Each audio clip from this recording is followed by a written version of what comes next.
irreprensible. Ya entramos a la persona del ministro. ¿Cómo dice la Biblia que tiene que ser? Eso significa que no tiene que haber ninguna parte en su vida de donde pueda alguien hacerle algún tipo de reprensión u objeción. O sea, si Magali le analiza su vida, no va a encontrar ningún escándalo, no va a encontrar nada turbio, todo es transparente. Si la SUNAT viene a investigarlo, sus libros están al día, transparentes, no hay deudas escondidas, no hay cuentas, una doble contabilidad, algo por allí escondido, totalmente transparente por donde lo miren. La imagen que se me viene a la mente es la de Daniel. ¿Se acuerdan de Daniel? ¿Cómo querían sus enemigos atraparlo, no? Y dice la Biblia que lo analizaron, lo estudiaron, le hicieron seguimiento, le hicieron el chuponeo a su celular, estuvieron siguiendo a Daniel. ¿Y qué dijeron? Conclusión, ¿qué dijeron? No hay nada. Este hombre es irreprensible. ¡Qué cólera! No hay nada de lo que le podamos acusar. Y entonces crearon una patraña para hacerlo caer a Daniel. Crearon una ley para que él sea el primero en quebrantarlo. Ese tipo de irreprensibilidad es la que estamos hablando. Y necesitamos en la iglesia de Dios hombres y mujeres perfectos, como dice Santiago, maduros, significa esa palabra en el original griego, hombres y mujeres cabales al frente de la iglesia, que puedan ser presentados como ejemplo. El primer desafío de nuestra vida es llegar a ser irreprensibles. No lo éramos antes de Cristo. Todos tenemos un pasado que contar, pero eso quedó atrás. Y a partir de Cristo empezamos una nueva vida, y para servir a Dios en el ministerio tenemos que ser irreprensibles. Y si no, no. Y si no, no. Porque si no le hacemos daño a la iglesia. Dice también allí el apóstol Pablo que tenga una sola esposa.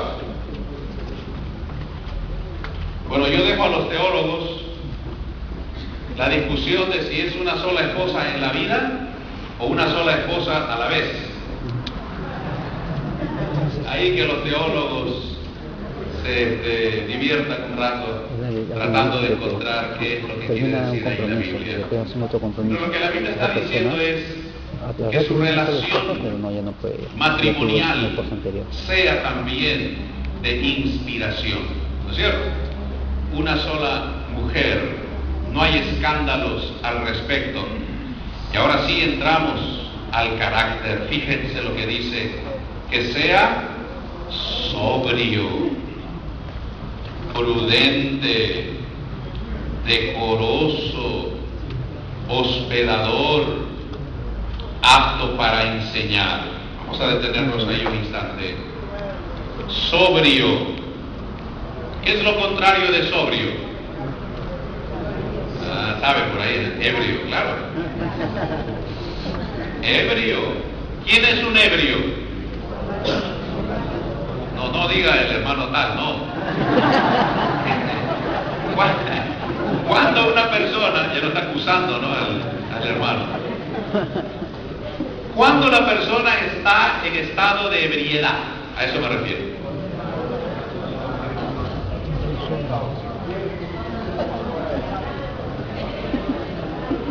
¿Ok? O sea, cuando está bajo el efecto de lo que sea, ¿no? Puede ser alcohol, droga, cualquier otra cosa, puede ser también una pasión, ¿no? Las pasiones también embriagan, por si acaso, ¿no es cierto?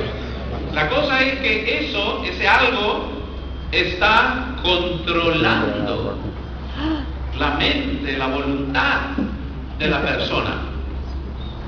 Y la persona hace cosas raras, ¿no es cierto? Raras. Entonces, si un borracho ve su película al día siguiente, dice, ¿yo hice eso? ¿Yo hice eso? O sea, él estaba totalmente fuera de control. No era su yo. No estaba censurando nada. Simplemente se estaba dejando llevar por una fuerza extraña a su voluntad. La Biblia dice, ustedes no sean así. Al contrario, sobriedad, control. Más adelante Tito lo va a explicar de una manera más clara cuando dice dueño de sí mismo. El Señor nos ha prometido, como parte de la obra del Espíritu Santo sobre nuestra vida, dice amor. O sea, Dios no nos ha dado espíritu de cobardía, sino nos ha dado más bien un espíritu de amor, poder y dominio propio. Dominio propio. Ese elemento que el Espíritu Santo nos da, dominio propio, es tan importante, fundamental en la vida y en el carácter del cristiano, cuanto más del siervo, de la sierva de Dios. Dominio propio, sobriedad, capacidad de gobernarnos por primera vez en nuestras vidas, porque antes, ¿quién nos controlaba?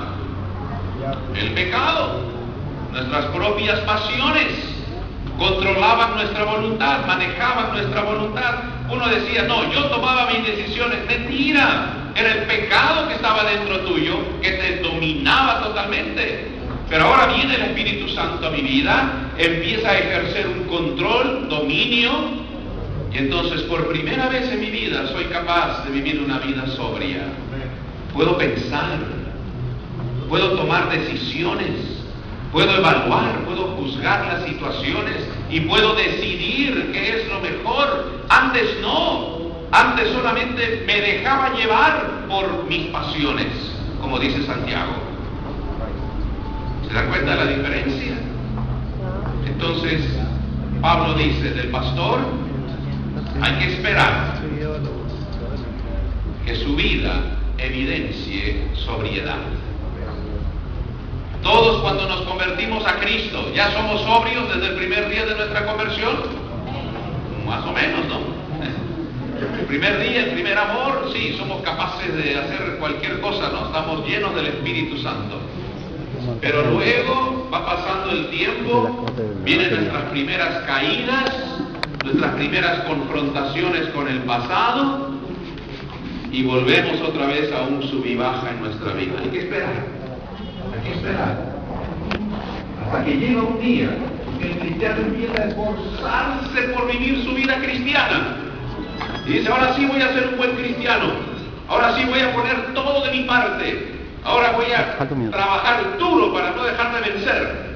Y el cristiano empieza a trabajar, ¿y qué ocurre? ¿Tiene éxito? No, porque lo está haciendo en sus propias fuerzas. Porque la vida cristiana no se puede vivir en nuestras propias fuerzas. Hasta que llega un día cuando se rinde a Cristo y dice, Señor, ya no puedo más. Lo intenté todo, he probado todo, ya no puedo, me rindo a ti. Entonces en ese momento Cristo dice, bueno, esa es la oración que yo estaba esperando. Sin mí nada podéis hacer. Joaquín